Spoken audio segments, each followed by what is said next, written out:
les ragondins, les lapins. Sur nos digues, il n'y en a plus, hein, ce type. Par contre, il y a les blaireaux. Il y a beaucoup de blaireaux en Camargue.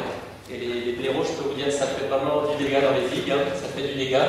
Et une grosse partie de notre budget de fonctionnement, donc là c'est l'entretien, c'est l'exploitation au quotidien, c'est en fait le colmatage des trous fait par les blaireaux. Donc on est 22 personnes au Cimadrem, dont 8 gardes-digues, et donc chaque garde-digue a 30 km de surveillance, et ça fait partie de la mission en fait, des gardes-digues de repérer en fait ces trous d'animaux fouisseurs. Et ensuite, nous, dans le cadre des programmes d'entretien, on colmate en fait ces trous. Alors pour les colmater, qu'est-ce qu'on fait? Il y a plusieurs techniques. Il y a des techniques à proscrire. Hein. Il y a des techniques qui consistent à injecter de ciment en fait ces trous-là. Donc ça, il ne faut surtout pas faire ça parce qu'ensuite, ça rend la digue hétérogène et ça favorise les infiltrations entre le coulis de ciment en fait qui devient dur, hein, du béton, et la terre.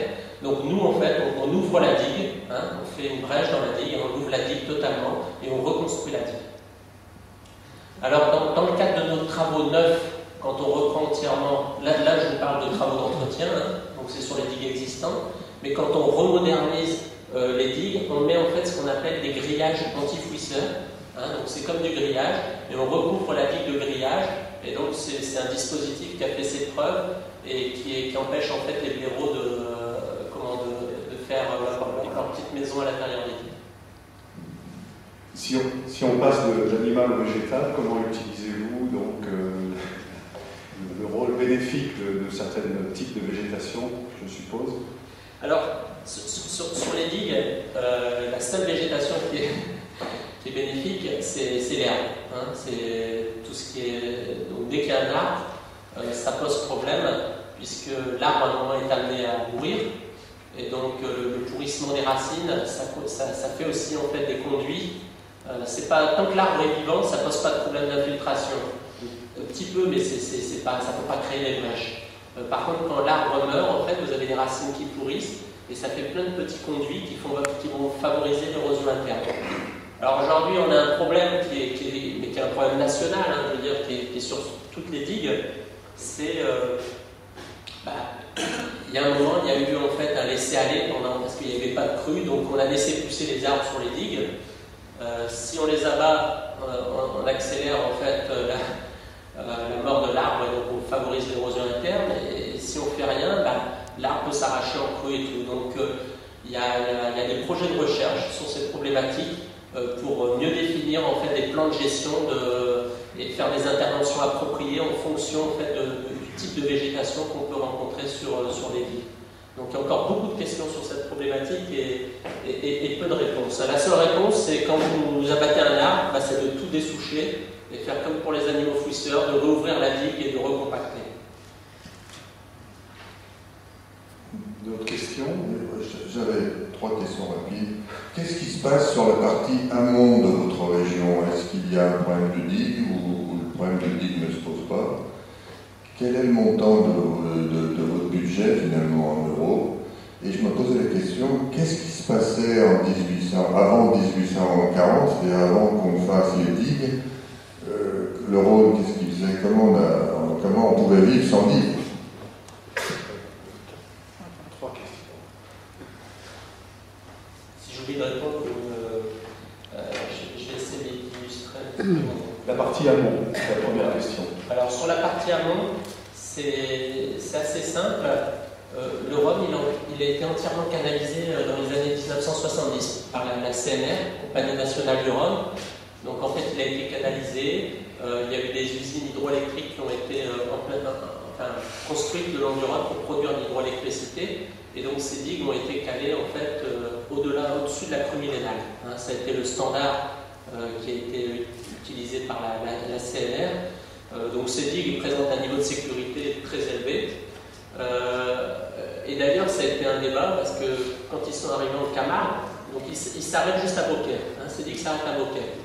Et donc les habitants de la Camargue à l'époque avaient demandé à ce que ces digues-là soient poursuivies jusqu'à l'embouchure. Et donc comme c'était une concession de l'État, l'État en fait à ce moment-là avait dit il n'y a plus d'intérêt pour la production électrique, donc ils avaient arrêté en fait cet endiguement à Beaucaire. Donc en amont, on a en fait un système, un run canalisé, j'ai envie de dire pour résumer, endigué et entièrement sécurisé. Alors la deuxième question, c'était le montant du budget annuel de votre organisme, si j'ai bien compris, la question. Alors, sur les 800 millions d'euros qui sont contractualisés au travers du contrat de projet interrégional Plan Rhône, il y a 182 millions d'euros qui sont affectés sur nos ouvrages. Donc pour l'instant, je vous ai dit, on a engagé 36 millions d'euros et on a réalisé 26 millions. Donc on a encore 150 millions d'euros. On fait à peu près aujourd'hui une dizaine, 10 millions, on va dire, on fait 10 millions d'euros par an de travaux. On essaie de passer, dans les années à venir, je pense d'ici 2 ans, on devrait être à 20-25 millions d'euros. Pour justement engager, encore une fois, le contrat de projet il a commencé en 2007. Pour faire sortir des gros projets, minimum, il faut 3 à 4 ans. 3 à 4 ans d'études, 2 ans d'études et après 2 ans d'instruction réglementaire.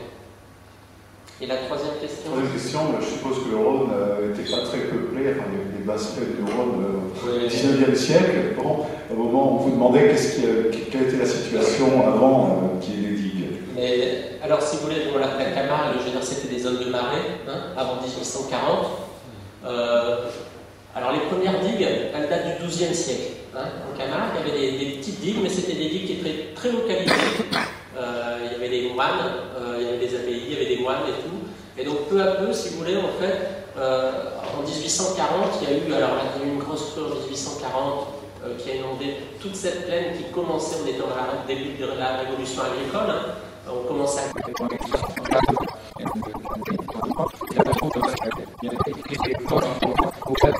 Là, la différence, c'est qu'on n'a plus simplement de l'eau, mais la vitesse est telle qu'il y a des matériaux entraînés et qu'on trouve quelque chose qui pourrait ressembler à une sorte de boue, de lave, de matériaux solides qui a un effet destructeur encore plus énorme. Des gros rochers qui sont là emportés sur cet exemple. Donc encore des phénomènes qu'on ne connaît pas chez nous. Bon, on pourrait presque dire qu'on connaît des crues rapides dans notre bassin, tout à fait dans le haut bassin, dans le Morvan. Mais c'est... si j'ose dire, c'est les plus lentes des crues rapides qu'on pourrait qualifier de ces termes-là, mais on a parfois des réactions en quelques heures. Ou alors on a des phénomènes de ruissellement dans certains endroits de notre bassin de la Seine, et notamment en Normandie sur les petits cours d'eau. C'est un peu le cas de ce qui s'est passé à Cherbourg il y a quelques jours, et aussi dans des zones de vignobles, notamment dans la montagne de Reims ou la région de Chablis, où la culture particulière fait qu'il y a une réaction beaucoup plus rapide. Il y a un écoulement, donc qui se fait à ce moment-là hors cours d'eau normaux. Voilà des exemples de ruissellement, mais parfois c'est mélangé. Donc j'en arrive au bassin de la Seine. Donc c'est un bassin dont on entend parler en général à l'école, le bassin parisien, un bassin sédimentaire qui excède d'ailleurs le bassin de la Seine proprement dit, avec des couches comme une pile d'assiettes qui ont été sédimentées au cours des millénaires ou des centaines, des millions d'années plutôt, et qui est entouré par une série de reliefs.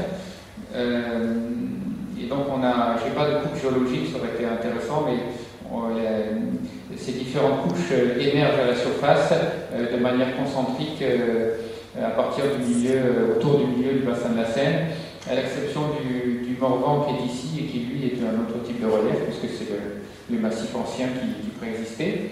Mais l'ensemble des côtes ici sont des couches sédimentaires. Alors, la conséquence particulière, c'est qu'on va avoir des secteurs. On a des couches qui sont étanches, imperméables, et d'autres qui ne le sont pas. Donc, on va retrouver la même chose sur le terrain. Donc, la bordure externe est relativement imperméable, notamment les roches cristallines qui sont par là. Donc, l'eau ne s'infiltre pas, mais elle très vite. Juste après, on a une série de roches plus perméables par ici, puis à nouveau des roches ou des terrains plutôt imperméables dans cette zone-là, et notamment la zone où on voit ici les grands lacs de Seine qui permettent de retenir de l'eau, qui ont été construits au XXe siècle. Et précisément, ils étaient construits sur des zones argileuses où on pouvait donc stocker de l'eau sans craindre aucun simple filtre. Alors, si on avait un dessin du réseau hydrographique plus précis, avec tout le chevelu des petits cours d'eau, on verrait qu'il y a de nombreux cours d'eau par ici, et que brusquement, quand on arrive dans des zones où l'infiltration est plus importante, on a beaucoup moins de cours d'eau. On verrait la densité de manière concentrique comme ça diminuer, ou augmenter, enfin alterner entre les zones plus ou moins denses. Donc, ce qui est intéressant de noter dans le fonctionnement de ce bassin, qui est très lent par rapport à d'autres, comme je l'ai dit, c'est les temps de propagation par rapport à Paris. Alors quand on a une pluie plutôt sur le Morvan, comme c'est le cas en ce moment d'ailleurs, on a... c'est la diapo suivante, alors attendez, je vais cliquer un petit peu. Temps de propagation jusqu'à Paris. Voilà, je reviens en arrière. Donc, le plus rapide, c'est 2 à 4 jours pour les grands bovins qui sont dans l'île de France, dans les régions de la Brie. Pour ce qui est du loin, qui prend sa source à la limite de la région centre de la Bourgogne, par la Montargis, on a 3 à 5 jours pour arriver jusqu'à Paris. Yonne et ses affluents mettent 4 à 7 jours à partir de la pluie sur le Morvan jusqu'à conséquences à Paris. Et ce qui est intéressant de noter, c'est que les autres affluents, donc la Seine et l'Aube dans un premier temps qui viennent du plateau de Langres, la Marne et puis l'Oise et l'Aisne pour l'arrivée non pas à Paris mais juste à Laval dans la Seine, mettent plutôt autour d'une dizaine de jours. Donc, ce qui veut dire que ce sont des affluents plus lents que l'Yonne, et qu'en général, quand il y a un phénomène de pluie généralisé, eh bien l'Yonne va passer d'abord, et la Marne et la Seine amont ensuite. D'où des décalages. Alors il y a des grandes crues lorsqu'il y a concomitance entre ces deux phénomènes. Alors ces jours-ci, on a justement un phénomène de crue qui arrive, enfin, de très faible importance par rapport à ce qui s'est passé en 1910, bien sûr, mais on va avoir un pic sur Yonne-Laval demain, et qui arrivera à Paris après-demain, mais qui sera très modéré, qui ne va même pas inonder les voies sur berge. C'est la première conséquence importante par rapport à... Ah ben d'ailleurs, voilà une échelle qui montre un peu les conséquences, parce que la première chose qu'on doit connaître vis-à-vis de la sécurité civile concernant les crues, c'est les conséquences. On doit être capable de relier le niveau d'eau aux conséquences sur le terrain pour les gens, les infrastructures, la sécurité. Alors là, on a une illustration par rapport à l'échelle d'Austerlitz, qui n'est pas très loin d'ici, des conséquences essentiellement sur les transports. Il y en aurait d'autres, hein, mais là, ce sont les transports qui sont illustrés. Et donc à gauche sur l'échelle, on a les hauteurs, et là, en correspondance, à 3,30 m par rapport, par exemple, début de fermeture des voies sur berge. Donc, a priori, dimanche au samedi soir, ou dans la nuit du samedi à dimanche, on aura à peu près 3 mètres sur Paris. Donc, en dessous du niveau de vigilance qui déclenche l'information. Et donc, on sera pas très loin, finalement, à 30-40 cm de la fermeture des voies sur berge, mais sauf erreur dans les prévisions, ça n'arrivera pas. Alors, au-delà, ce qui peut se passer, c'est l'arrêt des activités portuaires,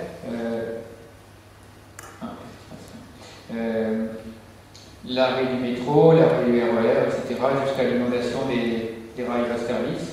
Et puis on voit s'inscrire sur la colonne de gauche également les repères, les hauteurs atteintes par les grandes crues. Donc on a la crue 1910, là par exemple 8,62 m. Et on a les repères ici en couleur de la vigilance réglementaire. Donc jaune à 3,20 m, orange à 5,50 m et 7 m niveau rouge. Niveau rouge, ça correspond à des phénomènes catastrophiques. Si on a le temps, j'y reviendrai peut-être. Donc les conditions déclenchantes pour une crue majeure comme en 1910, c'est d'abord des pluies exceptionnelles, mais qui ont été précédées par une saison automnale ou hivernale très pluvieuse, qui fait que les sols sont gelés, sont saturés d'eau, et donc l'eau ne peut pas s'infiltrer. Et éventuellement, s'il y a du gel, un froid important, à ce moment-là, ça augmente encore plus le risque, puisque c'est une autre raison pour laquelle l'eau a du mal à s'infiltrer, donc ruisselle immédiatement. Condition aggravante, c'est la concomitance des crues. On a vu que dans le cas général, l'Yonne qui est une rivière plus rapide, et la Marne et la Seine ensuite sont décalées. Et bien s'il y a plusieurs épisodes de pluie, à ce moment-là, on peut trouver des épisodes concomitants, et donc les pointes s'additionnent. Un petit retour en arrière sur les crues historiques. On avait tout à l'heure celle du Rhône, et là on est plus fort, on remonte jusqu'au XVIIe siècle, et on remonte notamment jusqu'au siècle, à l'époque de Louis XIV, et on voit les trois grandes crues majeures qui sont celles de 1658, 1740 et 1910, qui sont au-delà de 8 mètres. Alors le graphique n'est pas tout à fait rigoureux si on veut, parce que les années ne sont pas représentées de manière proportionnelle. Elles sont mises les unes après les autres, donc la densité de crues dans le temps n'est pas bien représentée.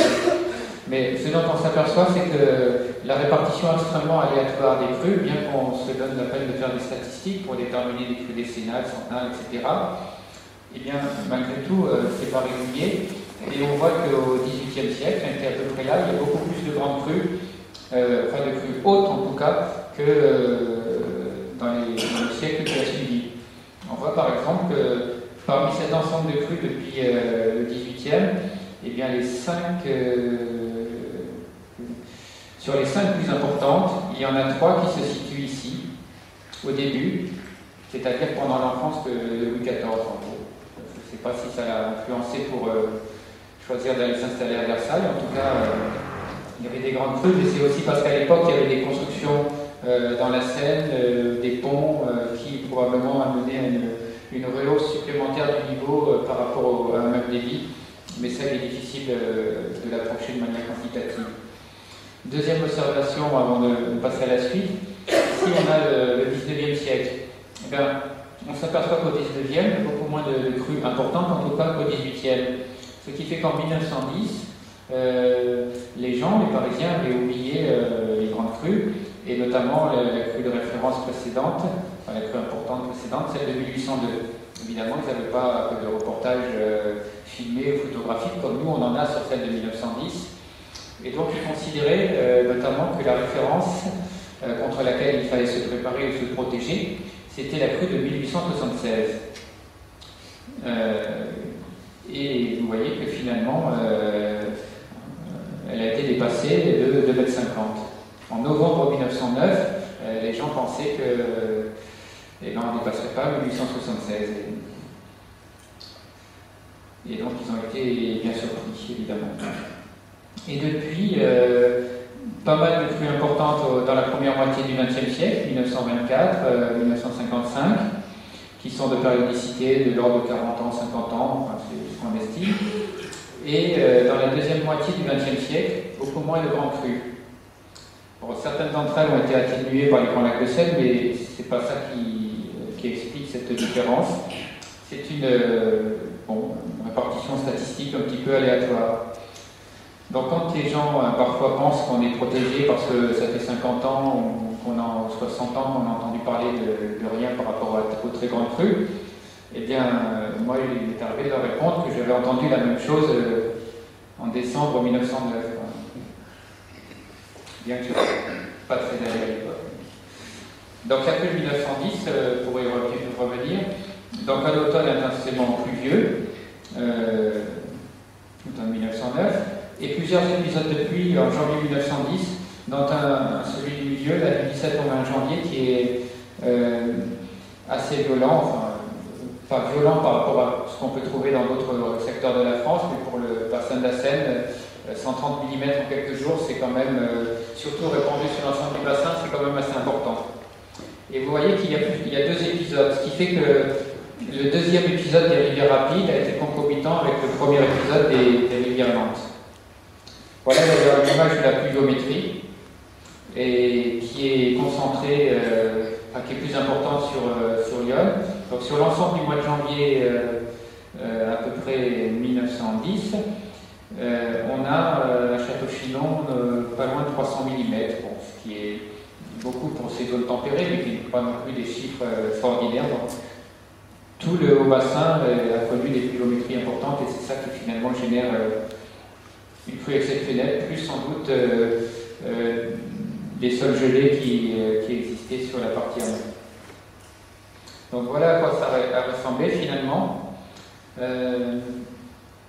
Alors ici on a représenté les niveaux verts où il ne se passe rien, jaune, rouge, orange et rouge, tels qu'on les concevrait aujourd'hui. C'est-à-dire rouge, pour nous c'est le niveau catastrophique, donc ça a duré à peu près un peu plus d'une semaine. Donc l'ensemble du graphique part de début décembre 1909 au mois d'avril. Donc on a 4 mois ici qui sont représentés. Et donc on voit une montée rapide en une dizaine de jours, à partir d'un niveau relativement faible, parce qu'il y a eu plusieurs crues modérées avant. Bon, on est encore assez bas, comme aujourd'hui à peu près. Et puis on monte à 10 jours, on y reste un jour ou deux. Et puis après on est resté pendant 4 mois des niveaux de 5 mètres assez importants, qui correspondent à des niveaux de vigilance jaune ou orange aujourd'hui. Et donc le retour à la normale, c'est qu'au mois d'avril qui a suivi, donc une situation de crise extrêmement longue. Après j'ai quelques photos à montrer rapidement, peut-être que vous en avez déjà vu, parce qu'il y a eu pas mal d'expositions cette année. La visite des politiques, le président de l'époque c'était Armand Fallières, avec le Premier ministre Briand et le préfet de police de l'époque, M. Lépine, qui visitait les dégâts. Dans la réaction des autorités, donc il y a eu des problèmes d'hébergement, il y a eu des problèmes de secours. On a ici un type de bateau acquis la ville de Paris à l'époque, des petits canots. Parmi les travaux et les interventions à faire par la force publique, il y a eu la construction de protections en sacs de sable, en remblai pour faire des digues, enfin tout type de matériaux. Ce qui fait que l'eau a parfois été arrêtée, ne s'est pas infiltrée dans les rues jusqu'au niveau qu'elle aurait atteint si on n'avait rien fait. La restauration et l'hébergement des gens évacués. Il y a le rôle des médias. Vous voyez le petit journal de l'époque qui annonce la Seine monte, la capitale va-t-elle être isolée d'une partie de la France? C'est effectivement la question qu'on se pose aujourd'hui. La capitale serait-elle isolée d'une partie de la France et dans un chaos complet si on avait le même type d'inondation? Alors le vocabulaire de l'époque était parfois plus fleuri, l'inondation grandit partout, le fléau prend des proportions effroyables. Et la presse était aussi un relais pour donner les prévisions de nos prédécesseurs de l'époque. L'illustration de la concomitance des crues. On a la Seine à Melun ici, c'est-à-dire avant la confluence avec la Marne. En orange ici, on a la hauteur de la Marne à Chalifert en amont de Paris. Et on voit que les deux pointes sont exactement en même temps. Ici, on a la première pointe de la Seine qui est due à l'Yonne. Et là, la deuxième pointe qui est due à la Seine et l'Aube. Et en fait, ça arrive en même temps que la Marne. Donc ça va s'additionner de manière plus grave que voilà, à Paris quelques heures après. Bon, quelques autres photos en banlieue, je ne m'attarde pas sur les photos d'inondation. Ah, tiens, celle-là. Tiens, il passe. C'est vu dans le bon sens. Je crois qu'elles étaient 2 fois. D'autres illustrations qui se passaient. Donc on revoit ici une protection, ce qu'on appelle un bâtard d'eau, qui montre qu'il y a presque 1 mètre de différence. Et puis une des choses qui s'est passée à l'époque, c'est l'évacuation des déchets. Il n'y avait rien de préparé pour stocker les déchets en cas de crue, et donc ils se sont accumulés. Et à un moment, le préfet a pris la décision de les jeter dans la Seine par-dessus les ponts, c'est ce qu'on voit ici. Et évidemment, ils se sont retrouvés plus à l'aval, emportés par le courant et répandus sur les berges. Donc c'est le type de solution qu'on ne pourrait pas prendre maintenant, évidemment. Il y a eu une commission juste après, qui, contrairement à beaucoup d'autres commissions, n'a pas perdu son temps, a fait un travail utile. La commission Picard qui a essayé d'analyser ce qui s'était passé, qui a proposé des solutions d'organisation ou de construction d'infrastructures. Donc ce rapport Picard, c'est vraiment un document extrêmement intéressant. Bon, le schéma qui était fait à l'époque pour suivre le débit. Et une image sur la connaissance de la crue, ce sont les zones inondées. On voit ici les zones inondées en banlieue, donc avec des zones extrêmement larges dans la ville de Gennevilliers ici, ou dans le Val-de-Marne, juste en amont de Paris.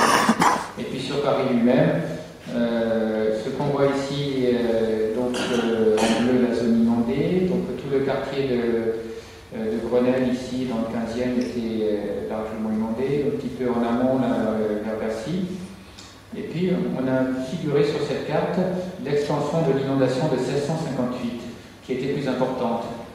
Je ne sais pas d'ailleurs très bien comment ça a été retrouvé, cette limite, parce que la ville a quand même évolué depuis. Alors, ce dont on s'aperçoit ici, c'est qu'à l'époque, la Seine avait retrouvé un peu son lit très ancien, qui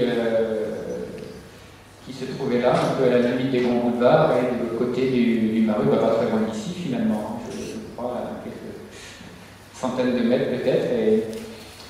Et l'ensemble de cette zone que vous connaissez sûrement très bien, elle est complètement plate et si j'ai bien compris les explications des géologues, donc la Seine, lors d'une grande crue qui date d'un certain nombre de millénaires, a capté l'ancien lit de la Bièvre qui se trouvait par là et donc a changé quelque peu son lit. Donc en grande crue, il a été retrouvé en 1658. Ce qu'on connaît aussi des grandes crues, bon, ce sont les hauteurs d'eau, comme on l'a vu, et surtout quand elles sont repérées par des marques de ce type-là, il y en a un certain nombre. En revanche, il y a des choses qu'on connaît moins bien. C'est par exemple le débit. Alors le débit, on sait le mesurer depuis assez longtemps, avec des moyens de précision qui ont évolué, mais on voit ici qu'il a été mesuré à différents moments en 1910. Donc, quand on mesure le débit, on mesure la hauteur d'abord, la cote. Hein. Ça c'est facile, il suffit de regarder sur une échelle, ici au Pont des Arts, et on mesure le débit avec des différentes méthodes. À l'époque, souvent on mettait des flotteurs dans l'eau, on mesurait leur vitesse, et puis avec une montre, un chronomètre, et puis on déduisait de la vitesse à la surface le débit en appliquant un coefficient. Eh bien, le débit maximum a été évalué à 2400, 2500, ce qui fait qu'ici on s'aperçoit que ça a été jaugé qu'elle a mesuré qu'elle a décru, et donc on n'a pas eu le débit maximum. Donc on l'a reconstitué que par calcul, et on voit en plus que ça donne des résultats hétérogènes et qu'on a du mal à tracer une courbe. Donc ce qui constitue vraiment la connaissance scientifique, dans notre domaine, c'est comme dans la plupart des domaines, c'est la mesure, c'est l'observation. Et bien là, c'est sur une quantité de mesure extrêmement faible. Et on a aussi une incertitude sur la périodicité de ce débit.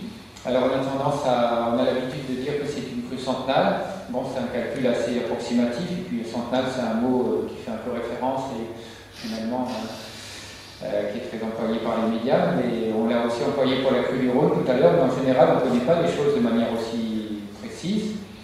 Et notamment, si on voit que, bon, je ne vais pas rentrer dans le détail du schéma, c'est un peu long, mais si on considère qu'il y a une incertitude de plus ou moins 5% sur les débits de pointe, à ce moment-là, on en déduirait une incertitude sur la période de retour entre 90 à 200 ans. Donc c'est très important. Et là, on voit d'autres